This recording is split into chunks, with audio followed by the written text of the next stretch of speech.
જૂનાગઢ જિલ્લા સંકલન સહ ફરિયાદ સમિતિની બેઠક કલેક્ટરશ્રીના અધ્યક્ષસ્થાને યોજાઈ હતી.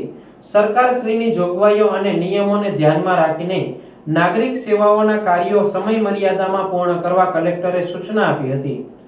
જૂનાગઢ જિલ્લા સંકલન સહ ફરિયાદ સમિતિની બેઠક કલેક્ટર શ્રી અનિલ કુમાર રાણાવાસિયાના અધ્યક્ષસ્થાને મળી હતી. આ બેઠકમાં જિલ્લા પંચાયતના પ્રમુખ હરેશભાઈ ઠુંબર, માંગરોળના ધારાસભ્ય ભગવાનજીભાઈ કરગઠિયા, કેશોદના ધારાસભ્ય દેવાભાઈ માલમ, વિસાવદર બેઠક પરથી તાજેતરમાં ચૂંટાયેલ ધારાસભ્ય ગોપાલભાઈ ઇટાલિયા ઉપસ્થિત રહ્યા હતા.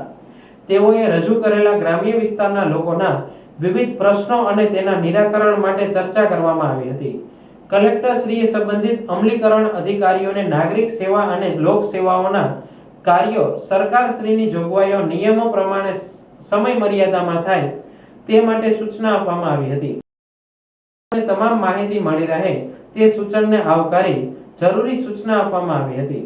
હાલ ચોમાસાની સિઝનમાં રસ્તા મરામત કામગીરીને અગ્રતા આપવા ઝુંબેશ યથાવત રાખવા જણાવ્યું હતું.